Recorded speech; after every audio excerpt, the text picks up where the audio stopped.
The Very Clumsy Click Beetle, book by Carle. One fine morning, a young click beetle decided to go for a walk. At noon, it climbed up and down a flower. In the afternoon, it rummaged through a pile of pebbles. In the evening, it crawled among the tall blades of grass. And when it turned night, the young click beetle crept up a tree. After a while, it got tired and fell to the ground. It landed on its back. The young click beetle tried very hard to turn over onto its feet, but it couldn't help. It cried. All along, a wise old click beetle had been watching the young click beetle. "Tomorrow morning, I will teach you how to click and flip through the air and land on your feet," said the wise old click beetle. "In the meantime, you may as well go to sleep. Good night." The next morning, the wise old click beetle said, "Look at me. This is how it's done. First, it turned onto its back, and then with a loud click, it flipped through the air and landed on its feet. Now you try," said the wise old beetle. "Thank you. That looks easy," replied the young click beetle. Just then, an earthworm stuck his head up out of the ground. "Look at me," said the young click beetle, and with a loud click, it flipped through the air, but it landed on its back. "How very clumsy of me," said the young click beetle. Just then, a turtle ambled by. "Better luck next time," said the turtle. "Keep trying." "Look at me," said the young click beetle. And with a loud click, it flipped through the air, but it landed on its back. "How very clumsy of me," said the young click beetle. Just then, a snail slithered by. "Don't worry," said the snail. "You'll get there."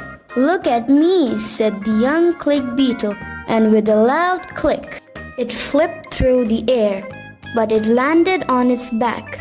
"How very clumsy of me," said the young click beetle. Just then, a mouse scurried by. "You need a little more practice," said the mouse. "Look at me," said the young click beetle, and with a loud click, flipped through the air, but it landed on its back. Just then, oh, what was this?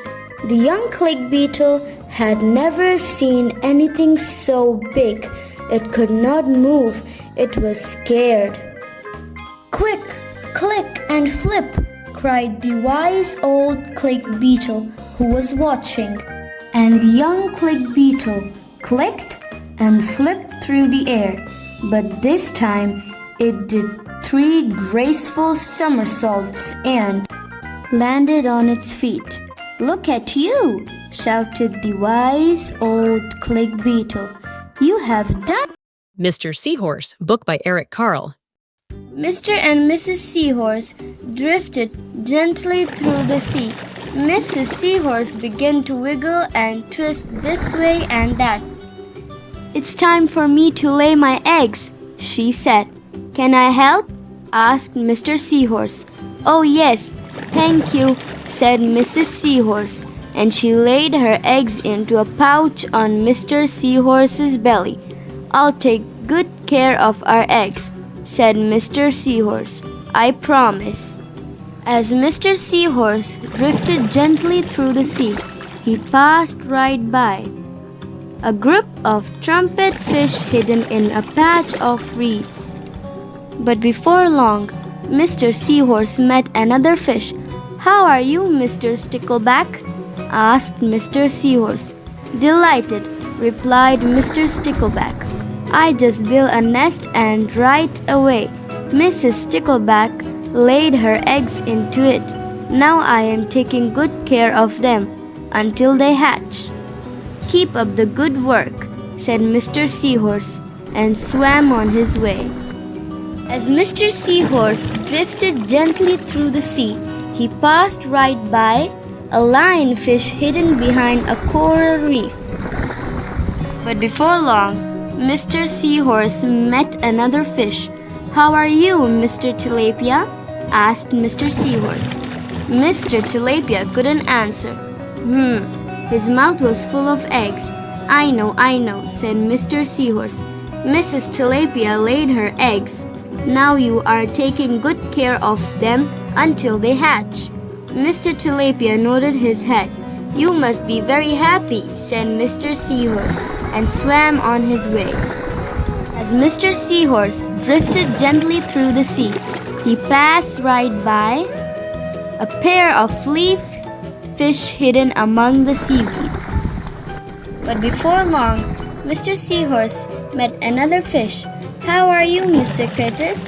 asked Mr. Seahorse. "Perfectly fine," replied Mr. Curtis. "Mrs. Curtis laid her eggs, and I have stuck them on my head. Now I am taking good care of them until they hatch." "You are doing a good job," said Mr. Seahorse, and swam on his way. As Mr. Seahorse drifted gently through the sea, he passed right by a stonefish hidden behind a rock. But before long, Mr. Seahorse met another fish. "How are you, Mr. Pipe?" asked Mr. Seahorse. "Couldn't be better," replied Mr. Pipe. "Mrs. Pipe laid her eggs along my belly. Now I am taking good care of them until they hatch." "You should feel proud of yourself," said Mr. Seahorse, and swam on his way. But before long, Mr. Seahorse met another fish. "How are you, Mr. Bullhead?" asked Mr. Seahorse. "Tip-top," replied Mr. Bullhead. "Mrs. Bullhead laid her eggs, and the eggs hatched. Now I'm babysitting." "You are doing a fine job," said Mr. Seahorse, and swam on his way. Time had come for the seahorse babies to be born. Mr. Seahorse wiggled and twisted this way and that. At last the babies tumbled from Mr. Seahorse's pouch and swam away. One baby turned around and tried to come back into the pouch. "Oh no," said Mr. Seahorse. "I do love you, but now you are ready to be on your own." Rooster's Off to See the World. Book by Carle. One fine morning, a rooster decided that he wanted to travel. So right then and there, he set out to see the world. He hadn't walked very far when he began to feel lonely. Just then, he met two cats. The rooster said to them, "Come along with me to see the world." The cats liked the idea of a trip very much. "We would love to," they purred and set off down the road with the rooster. As they wandered on, the rooster and the cats met three frogs. "How would you like to come with us to see the world?" asked the rooster, eager for more company. "Why not?" answered the frogs. "We are not busy now." So the frogs jumped along behind the rooster and the cats. After a while, the roosters, the cats, and the frogs saw four turtles crawling slowly down the road. "Hey," said the rooster, "how would you like to see the world?" "It might be fun," snapped one of the turtles, and they joined the others. As the rooster, the cats, the frogs, and the turtles walked along, they came to five fish swimming in the brook. "Where are you going?" asked the fish. "We're off to see the world," answered the rooster. "May we come along?" pleaded the fish. "Delighted to have you," the rooster replied. And so the fish came along to see the world. The sun went down. It began to get dark. The moon came up over the horizon. "Where's our dinner?" asked the cats. "Where are we supposed to sleep?"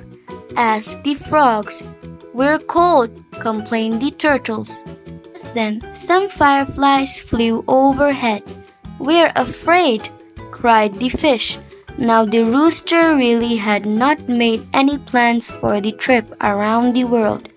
He had not remembered to think about food and shelter, so he didn't know how to answer his friends. After a few minutes of silence, the fish suddenly decided that it might be best if they headed for home. They wished the others a happy trip and swam away. The turtles began to think about their warm house. They turned and crawled back down the road without so much as a goodbye. Frogs weren't too happy with the trip anymore either.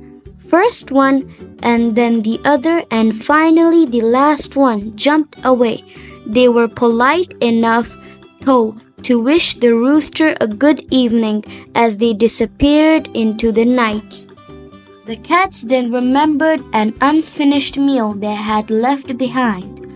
They kindly wished the rooster a happy journey, and they too headed for home.